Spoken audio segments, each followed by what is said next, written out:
아이폰 17 프로 맥스 초반에 이슈가 많이 있었죠. 3개월이 지난 지금 정말 괜찮은지 짚어보도록 하겠습니다. 바로 가시죠. 렛츠 기리! 우선 변색 이슈. 출시하고 몇 주 만에 변색되는 이슈가 막 난리가 났었어요. 그 핑크색은 진짜 불량품인 것 같고요. 3개월 동안 썼잖아요. 색깔이 안 변한 것 같죠? 그럼 양품인데 변색이 됐어요. 자세히 봤더니 변색이 관찰이 됐습니다.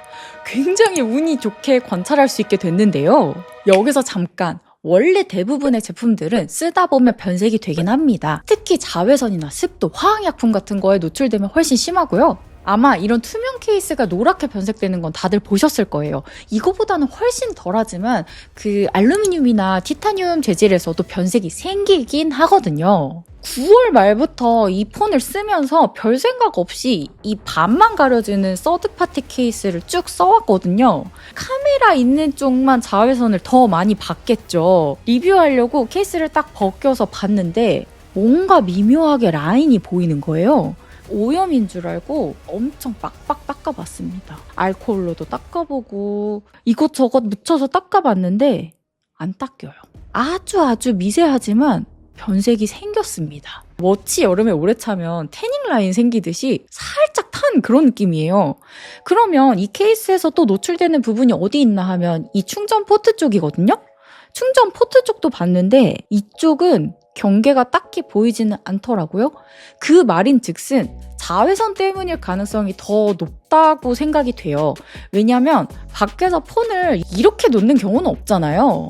경계 부분이 아니면 눈으로 색 바뀌었다 이렇게 느낄 정도는 아니긴 합니다. 어쨌든 제가 실외에서 생활을 오래 하는 사람도 아닌데 일상생활 3개월 만에 색깔 차이가 생기긴 한 거죠. 그러니까 저보다 실외에서 보내는 시간이 많으시거나 창가 쪽에 맥세이프 거치대를 올려놓고 폰을 놓으시는 분들은 시간에 따라서 태닝되듯이 폰의 색깔이 달라질 수 있다는 점은 알아두셔야 될 것 같아요. 이번에 3가지 색상 중에서도요. 오렌지 컬러가 가장 변색될 가능성이 높아요. 그거는 염료 특성인데 쨍하고 밝은 색일수록 변색이 되기가 더 쉬워서고요. 그래서 이 코스믹 오렌지 컬러는 몇 년 쓰다가 리셀한다고 쳤을 때 상대방이 물어볼 수도 있을 것 같아요. 그 골고루 구워졌나요? 저처럼 이런 반쪽짜리 태닝 라인이 생기는 게 싫다 하는 분들은 아까 서드파티 중에 다 가려지는 케이스 있잖아요. 그걸 쓰던지 아니면 골고루 탈 수 있도록 생폰을 쓰셔야 될 것 같습니다. 다음으로 셀룰러 이슈. 셀룰러가 잘 안 되는 이슈가 있었죠. 초반에 셀룰러 지연을 느꼈어요. 속도가 문제인 거냐, 핑이 문제인 거냐 말이 많았는데 여러 유튜버분들께서 너무 전문적으로 다뤄주셔서요. 저는 제 실체감 부분만 짧게 짚고 넘어갈게요. 와이파이가 또 붙었다 떨어졌다 하면서 좀 느린가 보다 이렇게 생각을 했어요. 근데 막 여기저기서 셀룰러 이슈가 나오니까 일부러 와이파이를 완전히 끄고 셀룰러만 써봤거든요. 그랬더니 확실히 어떤 순간순간에 좀 로딩이 느리거나 카톡이 좀 느리다가거나 이런 게 느껴지더라고요. 그런데 12월 12일에 출시된 iOS 26.2로 업데이트하고 나서 이게 없어졌어요. 확실히 개선이 됐다고 느끼고요. 핑 테스트 결과를 보면 두어 번 튀기는 했지만 평균 77ms로 양호한 수준으로 나왔습니다. 이슈 있을 때 측정됐던 다른 분들의 결과랑 비교해보면 확실히 나아진 건 맞는 것 같죠. 이번 릴리즈 노트를 보면 통신 관련 수정사항은 안 보이는데요. 원래 이런 거는 안 적기 때문에 어떤 모종의 픽스가 있었을 것으로 추정해 봅니다. 5G를 쓰는 경우에는 어떤 구간에서는 아직 조금 튀는 게 있다고 해요. 근데 그거는 이 아이폰만의 문제는 아니고 아직 5G 망이 완전히 다 깔리지 않아서 그런 것 같으니까요. 혹시라도 조금 느리거나 뭔가 버벅인다는 느낌을 받으셨던 분들은 빨리 iOS 26.2로 업데이트 하시길 바랍니다. 스크래치 이슈도 있었습니다. 이 스크래치는 3가지로 나눠서 볼게요. 우선 전면 디스플레이. 아이폰 17 에어 프로 라인업의 전면부 유리가 세라믹 실드 2로 업그레이드 되면서 전작 대비 3배 이상 긁힘에 강해졌다고 써있어요. 정말로 강해졌을까요? 저는 폰을 굉장히 험하게 쓰기 때문에 케이스를 필수로 씁니다. 그런데 디스플레이 빛 반사나 아니면 카메라 촬영, 색감 같은 걸 보려고 전면부 필름은 아예 안 쓰고 있거든요. 와, 한번 닦았더니 진짜 깔끔합니다. 이 정도로 스크래치가 없을 줄은 몰랐네. 폰 험하게 쓰는 사람이 3개월 굴린 결과를 보고 계십니다. 16 프로 맥스도 한번 볼게요. 잔기스는 없는데 찍힌 듯한 느낌의 그런 흠집들이 있네요. 이 아이폰 16 프로 맥스를 5개월 정도 메인으로 썼을 거고 지금 17 프로 맥스를 3개월 정도 쓰고 있으니까요. 비교를 해본다고 하면 확실히 아이폰 17 프로 맥스가 더 깨끗하긴 해요. 최근에 엄청 심하게 폰을 떨어뜨린 적이 있는데 그때 폰이 뭐 어떻게 됐는지 모르겠지만 바닥에 이렇게 디스플레이가 아래로 가게 떨어졌어요.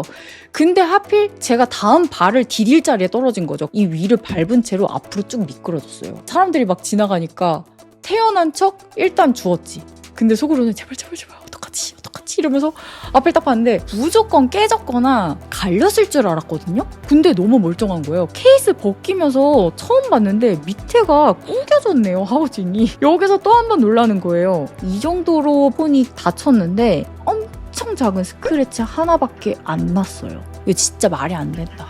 옛날 폰들 떨어뜨리면 바로 액정 다 아작났던 거 아시죠? 너무 유리가 잘 깨지니까 제가 자가수리를 엄청 많이 했었거든요. 세라믹 실드 2 저의 강한 3개월간의 내구성 시험으로 증명됐습니다. 진짜 튼튼하네요. 다음으로 후면 유리 볼게요. 초반에 이슈가 됐던 건 이 후면 유리 부분입니다. 출시되고 며칠 되지도 않아서 매장에 있는 폰들의 뒷면이 다 까져서 난리가 났었는데요. 이 영상은 9월 24일에 출시 4일차죠. 근처에 있는 프리스비 매장에 가서 찍은 건데요. 확실히 스크래치가 많이 보이죠. 이 후면 유리의 스펙 설명을 보면요. 전작 대비 4배 향상된 깨짐 방지라고 써 있습니다. 깨짐 방지죠. 긁힘이 아니에요. 이게 다른 얘기입니다. 세라믹 쉴드가 처음 나왔을 때부터 얘가 파손에는 강한데 긁히는 데는 굉장히 약하다는 얘기가 계속 있었어요.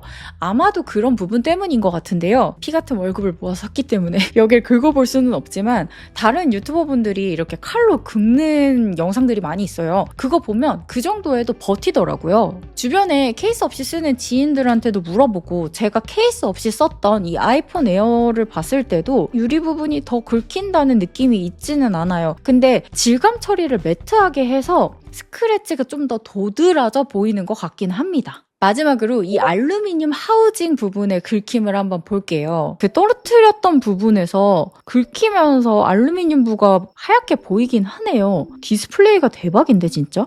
이 알루미늄 하우징도 이슈가 있었습니다. 플래토의 엣지 부분을 긁으면 알루미늄이 하얗게 보일 정도로 긁힌다는 겁니다. 뭐 우리나라에서는 그럴 일이 별로 없긴 한데 주머니에 동전이나 열쇠 같은 거랑 같이 넣을 수가 있잖아요. 그럴 때 발생할 수 있는 스크래치인데요. 평평한 부분을 싹 긁었을 때는 뭐 그렇게 막 흰색이 보이지는 않아요. 근데 이 플래토 엣지 부분을 싹 긁으면 그냥 푹 파이면서 삽으로 판 것처럼 안에 흰색 알루미늄이 나와버립니다. 머리 아프니까 간단하게 말씀을 드리면 금속 표면을 산화시켜서 산화 피막을 씌우는 아노다이징 공법이라는 거에 한계가 있는데요. Then anodized for color and durability. 이 아이폰 17 프로 맥스의 컬러도 아노다이징 공법으로 입힌 거죠. 이렇게 뾰족하게 모서리가 형성되면 이 부분에 아노다이징 피막이 잘 형성되지가 않아요. 그러니까 긁으면 더 잘 긁히고 내부에 하얀 알루미늄 색깔이 보이니까 주황색이랑 색깔 차이로 스크래치가 더 심해 보이는 거죠. 티타늄 아노다이징도 동일한 한계를 가지고요. 이게 더 두껍게 만든다고 극복되는 문제가 아니라서요. 해결을 하고 싶으면 카메라 링 부분에 엣지를 보면 약간 둥글게 처리가 돼 있어요. 이것처럼 뾰족한 부분을 없애야 되는 거죠. 어쩌면 다음 세대의 아이폰에서는 플래토 부분이 약간 둥글게 처리가 돼서 나올 수도 있겠습니다. 개인적으로 iOS 26의 리퀴드 글라스 UI를 되게 좋아해요. 근데 이게 호불호가 있더라고요. 얘기를 듣고 나서 보니까 약간 가시성이 떨어질 때가 있긴 있는 것 같아요. 그런데 우리 모두 적응을 해야 할 것만 같습니다. 왜냐면요. 이 UI 어디서 많이 봤다 했더니 바로 비전 프로입니다. 앞에 띄워놓은 창에 뒤가 반투명하게 비쳐 보이는 게 많이 본 것 같죠? 애플은 이렇게 신기술에 맞춰서 폰, 패드, 컴퓨터, OS를 업데이트하면서 새로운 세상과 UI에 대한 거부감을 낮추고 있습니다. 가까울지 멀지는 모르지만 분명히 올 미래를 준비하고 있는 것 같아요. 우리도 조금 낯설지만 적응해 나가야 하지 않을까요? 오늘 영상에 대한 여러분의 의견도 댓글로 많이 남겨주세요. 제가 다 보고 있으니까요.